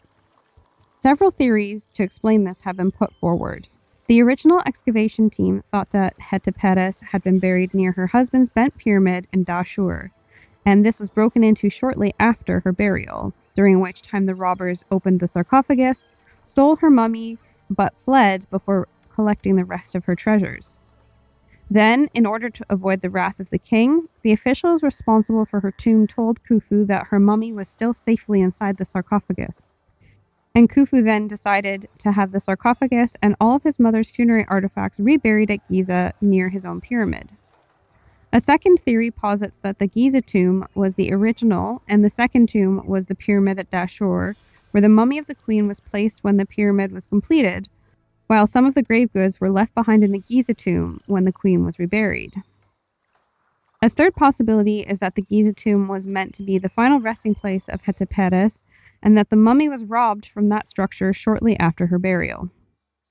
A fourth theory has been put forward by Dr. Zahi Hawass, which suggests that Hetepheres was originally buried at the northernmost of the satellite pyramids that are located to the east of the Great Pyramid, and after a robbery, a new shaft was excavated for a new tomb for her. This would explain the evidence of tampering on the tomb objects. While her remains were missing, the contents of her shaft tomb provide us with many details of the luxury and ways of life of royal members of the 4th dynasty. There was a lot of stuff found inside of this tomb, but some of the highlights are a canopic chest, which was a large square box with 4 smaller square compartments inside that would have held her internal organs, and is one of the oldest examples known of this type of box. So it's been suggested that this may have been one of the first Egyptian royals to have her organs preserved. This and other items from her tomb are on display in the Egyptian Museum in Cairo, most of which have been restored or recreated. You can also visit replicas of the funerary furnishings in the Museum of Fine Arts in Boston, Massachusetts. As I said, I can't really cover everything that's in this tomb, but the other key pieces from her tomb include an inscribed gold bed canopy presented to her by Sneferu, a gold-covered bed with an inlaid footboard, an inscribed curtain box inlaid with faience showing the king seated on the north end, and names and a winged disc on the south end. A gold-covered armchair with papyrus flower decoration, another gold-covered armchair with inlays of Nice standards on both faces of the back, and a hawk standing on a palm column on the arms. A gold-covered carrying chair / palanquin, and a gold-covered chest whose lid was inlaid with text and Min emblem decoration. This contained a box on a stand with 8 inscribed alabaster ointment jars, a copper toilet spoon, a headrest of wood that is covered with gold and silver but is not inscribed, and finally, a gold-covered and inscribed box containing silver bracelets with a butterfly design. This box of bracelets is of particular interest, as its inscription read, "Box containing Deben rings." 20 Deben rings or bracelets were originally interred inside the box, one set of 10 for each arm, in diminishing sizes. The dark gray color quickly identified the metal as worked silver, inlaid with semi-precious stones, forming the decorative figures of butterflies on the exterior surface. In 1925, nothing like this had ever been found that dated to the Old Kingdom. Even today, the bracelets represent a unique artifact. Each ring is made by shaping thin metal into a crescent shape around a convex core, creating a hollow cavity on the underside. This type of bracelet shape is seen in the early dynastic period, and marks the silver as having been worked in Egypt. Depressions impressed into the exterior receive stone inlays forming the shape of butterflies. At least 4 insects are depicted on each bracelet, rendered using small pieces of turquoise, carnelian, and lapis lazuli, with each butterfly separated by a circular piece of carnelian. Today, the meticulous detail of the original excavation recordings, including the field photographs, is available for anyone to view online through Digital Giza, a comprehensive database of the Harvard University/Museum of Fine Arts expedition. Alongside this, they have also produced multiple videos that they have on YouTube, including a 3D virtual tour of the Shaft tomb. You can find a link to the tour video and the website to explore more for yourself in the video description. Okay, I'm back. Let me know in the chat.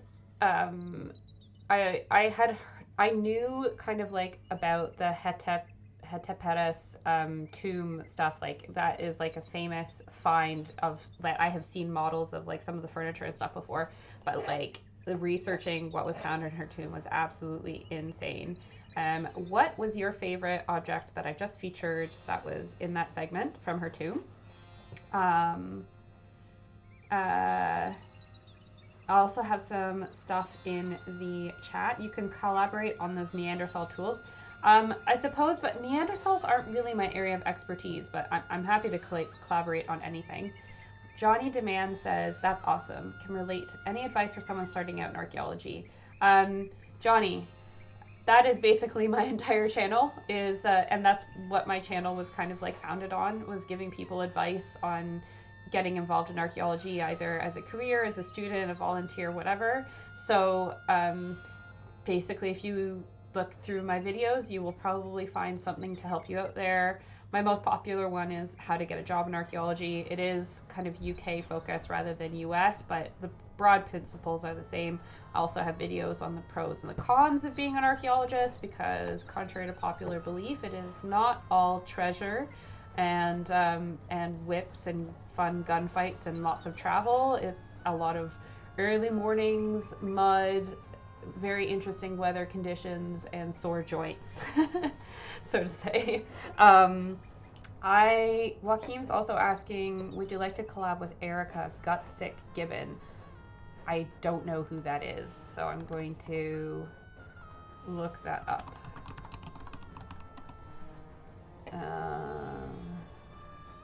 PhD student in biological anthropology.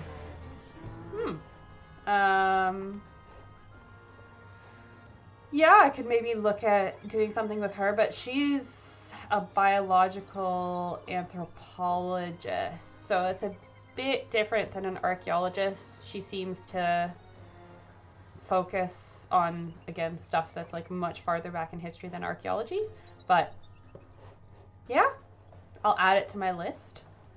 And yeah, as Joaquin says, 30 minutes left for the gift for my gift guide stream. So if you've been here for, a little while, what's 10 minutes more to watch my archaeology holiday gift guide to help inspire you? Or maybe it's something you can send to your loved ones as ideas for gifts that they can get you for Christmas this year. I did one a few years ago, I did one last year, and I've done an update this year.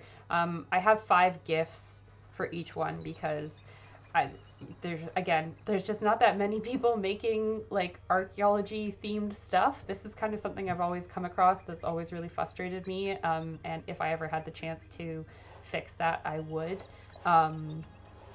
But yeah, people just, archaeology is a really niche market, so it's just not something that people think about a lot of the time when they're making stuff. So as a result, it can be kind of hard to find things that are good gifts for people who like history and archaeology and stuff. So that's why I make these guides.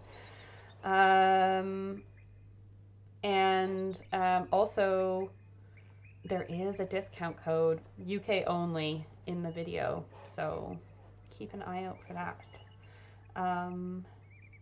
Oh, Pre-Modernist is here again. Hello. I'll try not to get starstruck this time. Interesting thing, one of the disappointing things about this level is, as I said, we're talking about the red pyramid this level. And this pyramid, in case you haven't noticed, is distinctly not red. There is not being made of red limestone, which is, yeah, kind of sad considering that, you know, the bent pyramid has its little kink at the top. So it would have been nice if we'd had our red pyramid here, but I guess I don't expect the game to be perfect, so. Why is this? I don't. These, oh, I think that's why. It's because these, no, my roadblock is working fine. Again, I just have stuff disappearing into these like storage yards, but then they disappear because they're not well staffed. It's just typical. The Egyptians are having problems with finding people to work menial jobs as well. Who's surprised about that? But yeah, like I said, I'm quite, I don't know, shy is the wrong word, but I'm just like self-conscious is maybe better. About reaching out to people. So I need to get better at that, because I think if I do that, it'll really help my channel. You know, I feel already like so self-conscious about starting a Ko-fi channel and doing all of that stuff, but as I said, I need AdSense, if in case you weren't aware, does not pay a lot. I've basically made more out of like a few donations that people have made on Ko-fi and live stream chats. I've made probably almost as much out of that in the past few months than I have over the entirety of the time that I've run ads on YouTube, which is crazy. Also realizing I've put this pyramid in a spot where I'm basically not going to be able to see the top of it, but oh well. It is what it is, so to speak. Destroying young creationist arguments. Yeah, see, that's the other thing I think about a lot of these things that I struggle with is it's not like I'm just not very good on the spot with stuff. And I just don't, maybe I'm just too like passive. I just don't like arguing with people. And, you know, every single time that I put a video out on Ancient Aliens talking about how it's like wrong, or, you know, this is why, you just always get people being really combative about it with you, even if you try to approach it from a slightly nicer stance, or you get people being like, why aren't you giving them the benefit of the doubt, blah blah blah. And like, that's just not what my channel, or that's just not what I want to talk about, right? Like, the things that I'm interested in this stuff is it's archaeology. It's talking about Snofruderivative and the Red Pyramid and Queen Hetepheres, and promoting kind of learning as well, and bringing to you guys these things, and like this idea of how archaeologists create these narratives, because you read, we know this about this guy in this history book, but, you know, I think it's really interesting to show people how we arrived at those different conclusions. So it's not to say that I won't do these things, or that, like, ever or whatnot, but yeah. I bet you get 3 pennies a pound and YouTube takes the rest. YouTube takes quite a bit. That's why I started the Ko-fi page, because out of all of the, you know, give someone that you give creator content money things, they seem to take the least cut of the money. YouTube is something like, actually, I should just look it up. YouTube ad cut. How much YouTube pay AdSense YouTube AdSense percentage? How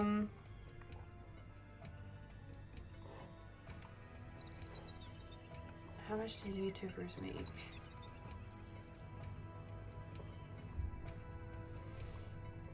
Yeah, it's different. I feel like I've heard for, and I think it changes for things like for AdSense it's different, but then if you do memberships it's different as well, but I don't know. I'm hoping to put together memberships for 2024, so I just kind of want to make everything really neat and launch it that way.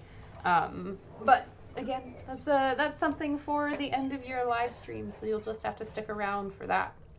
And I'm pretty sure, no promises, I'm fairly confident because we're doing a live stream again next week for Archaeology News. The end of year live stream, where I will of course play Pharaoh, is going to be the Great Pyramid of Giza.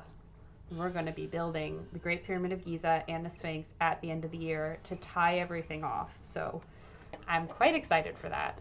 That level is going to take flippin' ages, so I'm going to have to probably do like a 3-hour live stream instead of 2.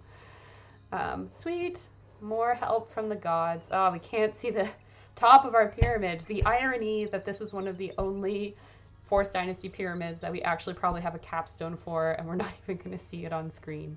Oops. All right, we're 40 minutes out from my next video, so I'm gonna play the next and last segment for the live stream, which is covering ancient Egyptian jewelry, which is full of lots of photos of pretty things, so we like it. All right, I'm gonna mute myself. Feel free to put your stuff in the chat. I will answer questions, comments, everything when the segment finishes, and it's only, I think, my idea for our last segment today comes from, so it's not very long. So yeah, see you guys in a few minutes.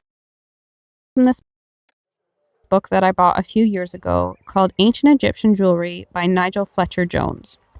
Amongst many other treasures, it also features the bracelets of Hetepheres that we just finished talking about. Everyone in ancient Egypt wore jewelry, from poor farmers to wealthy royals. To them, it was about more than flashy symbols of wealth. They placed great significance on the magical qualities of jewelry and primarily wore it to protect them from disease, ward off evil, or bring good fortune. For the wealthy, pieces were made from semi-precious stones, precious metals, and glass beads. The poor substituted this with painted clay, stones, shells, animal teeth, and bones. Styles, material choices, fabrication techniques, and even object types and decorative meaning changed over time. Gold, which the Egyptians called nub, was mined in Egypt and Nubia, as well as imported. Silver, called hedge, had few sources and seems to have been more highly valued than gold in earlier periods.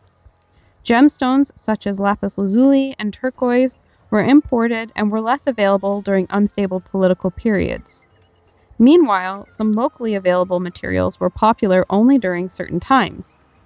For example, purple amethyst was all the rage during the Middle Kingdom, while glass was also used in some 18th dynasty royal and elite jewelry. Egyptians believed that amulets endowed the wearer with magical powers of protection and healing and also brought good fortune. Jewelers made a great variety of these charms, and from an early age, people would wear them around the neck, wrists, fingers, and ankles. Ornamentation is composed largely of symbols that have a precise name and meaning. The scarab, lotus flower, Isis knot, Horus eye, falcon, serpent, vulture, and sphinx are all motif symbols tied up with different meanings.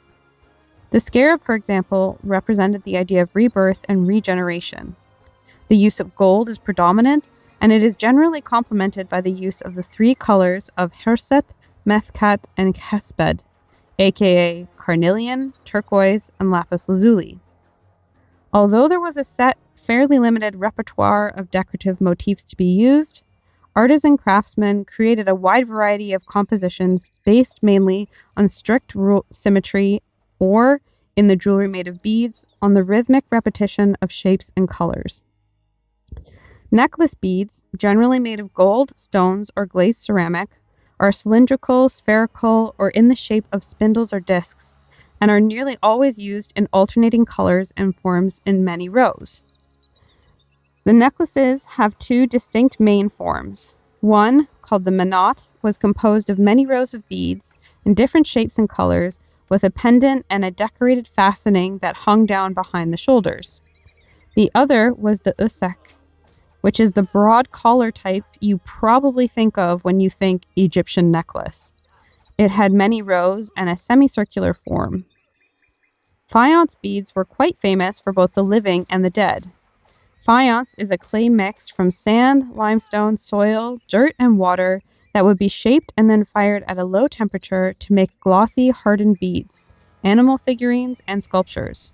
Of the many diadems made by Egyptian artisans, the one found in the tomb of Princess Setator-Unet is one of the most stunning. Setator-Unet was probably the daughter of King Senusret II and sister of Senusret III in the Middle Kingdom.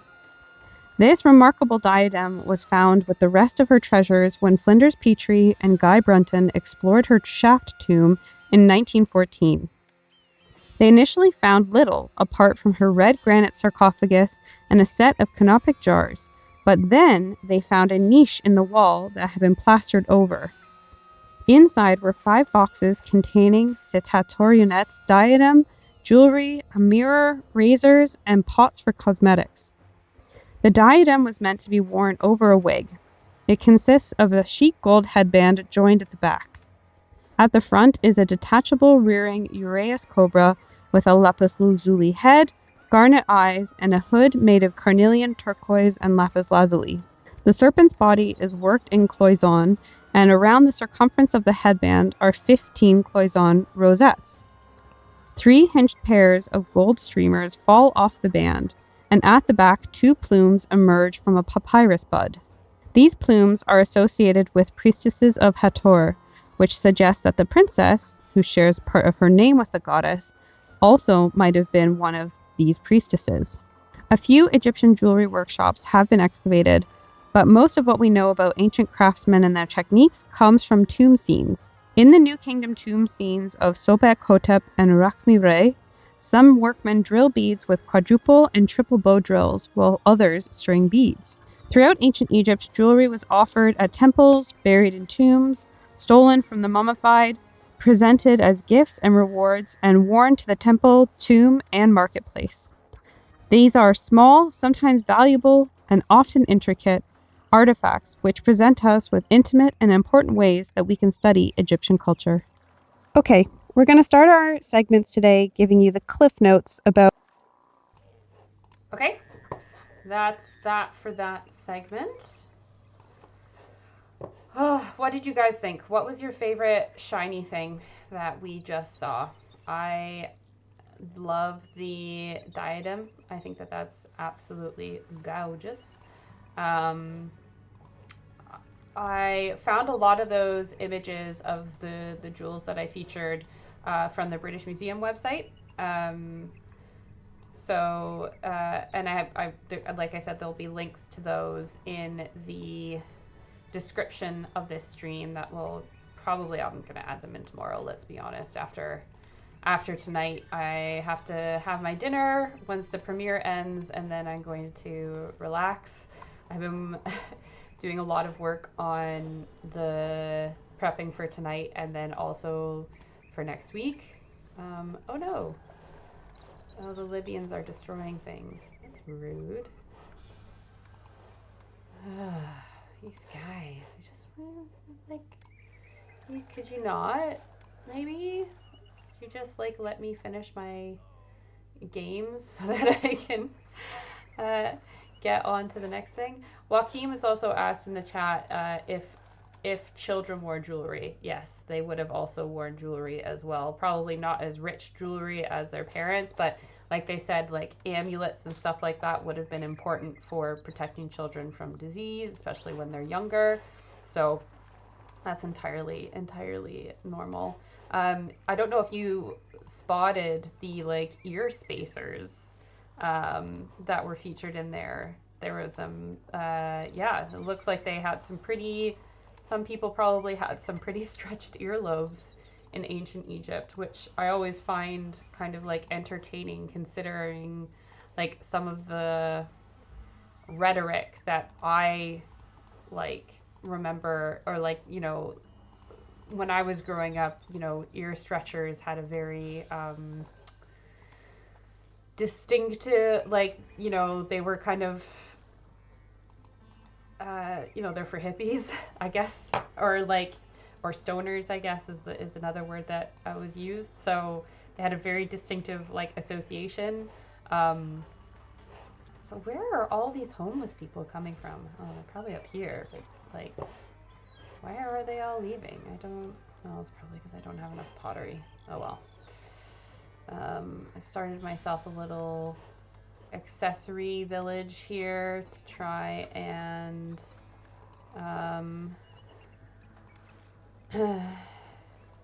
up my population. I have 10 minutes to beat this level. The pyramid's done. Oh, but my grave goods are not. So I'm gonna import a bunch of pottery and probably bankrupt myself in the process, but let's see how this goes. Why is Ta so angry? Like, I don't get it. Like, I have done so much for this guy. Like, I've got shrines everywhere. Yes, gods, they're just like, they're so fickle. I've been kicked out of my home and through no fault. I've been kicked out of my Yeah, home I don't know no why fault people of are, my own. don't know why people are leaving. It's probably a resource thing. They either, yeah, house cannot evolve.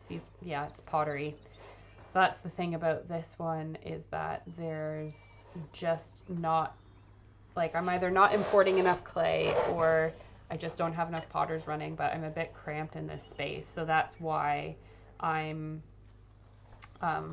just starting to import pottery now, because hopefully doing that will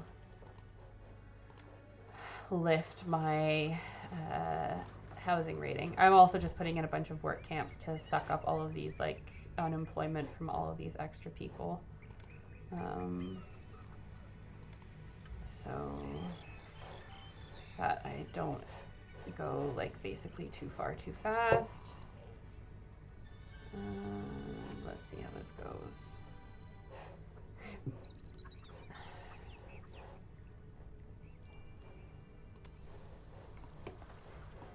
The household, man, it's just full of disease. Full of disease. Reminds me I should do apothecaries here.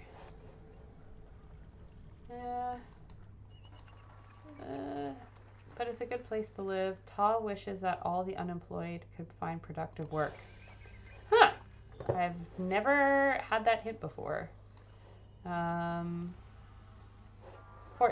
though, that's actually not a lot of unemployed. That is before they start getting yellow. Basically, if it's urgent. 12% is serious, but I can kind of get away with ignoring that, so it's fine. But yeah, I think these guys, it's very much going to be like a resource and access to resources thing. So like, I'm either selling too much beer, so then they're just not getting like a consistent supply. But I don't know. Pottery. Let's see if that helps. Because theoretically, so see, I've got a bunch of pottery, it's traded. Now all the houses are upgrading. I've got more pottery. Too few people. That's outrageous. Oh yeah. So send them off to do that, I guess. 54 minutes, right. So let's do a bazaar here. I've got to make up basically 300 Refuse. I don't need stone. Stop sending it to me. 2,800. There we go. Oh, and again, I've got these like really mediocre floods. Osiris is just like not doing it. Oh, also something that I wanted to mention is I noticed in the like prologue that what's his face? See, it's the beer. They're just not getting enough beer. Or sorry, it's the pottery. So I just need more pottery. That's why those houses can't expand. But I've like I'm importing pottery from all of my trade partners. I don't understand. Let's see how this goes. Maybe I just need to... We'll do up to 1,200, see how that goes. And clay, we'll go up to 1,000. Let's do another potter as well. I don't really want to put it that far away. Let's just put it here.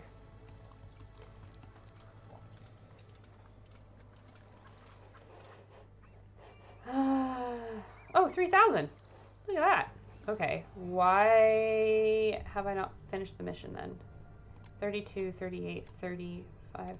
Oh, it's because I don't have the all. Finished beer, 1,200. Finished papyrus. I'm not stockpiling that. I'm going to export it. Went over 200. Yes.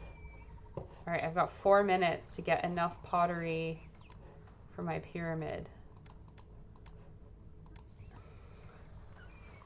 Okay. Just like every time I see it in the storage thing, it's just gonna screw up my population in a minute, but that's fine. I'll let them have a little bit of pottery.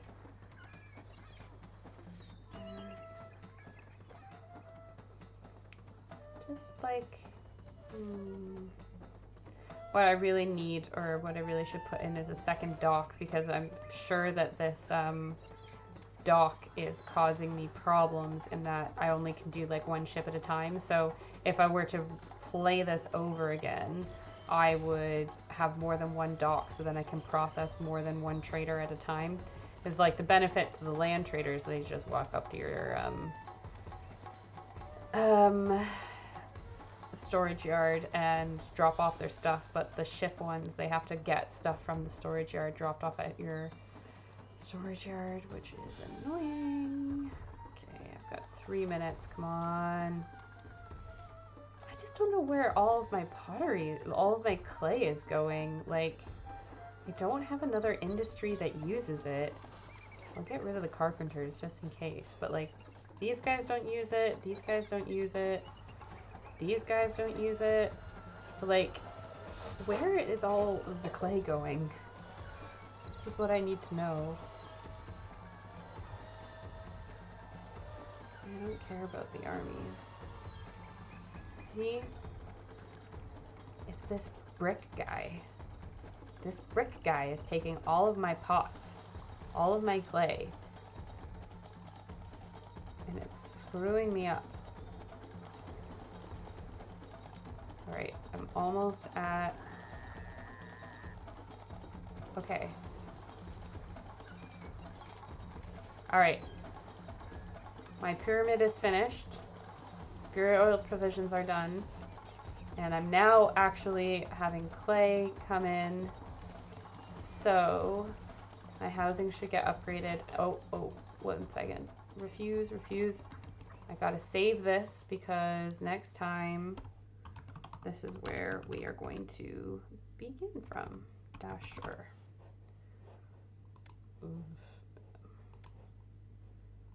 Oh, come on. North Dahshur. At 2969. Alright, plaza. Right. If you guys enjoyed this stream, we're about to go over to the premiere. If you enjoyed this stream, don't forget to like it before you go. Subscribe, please. We just won the level with like 1 minute to go. So with that, I am going to... We're going to have a choice next time between On and Ayunet. So prep yourselves. We are basically finished now. We're going to go into the premiere for my next video. My gift guide is 10 minutes. If you've been here for a while, you have 10 minutes to just watch this video. More views helps. Thank you so much, guys. I will see you next week. We are streaming next week. And yes, there is an auto redirect. So bye, guys. See you in the live chat, and then see you next week.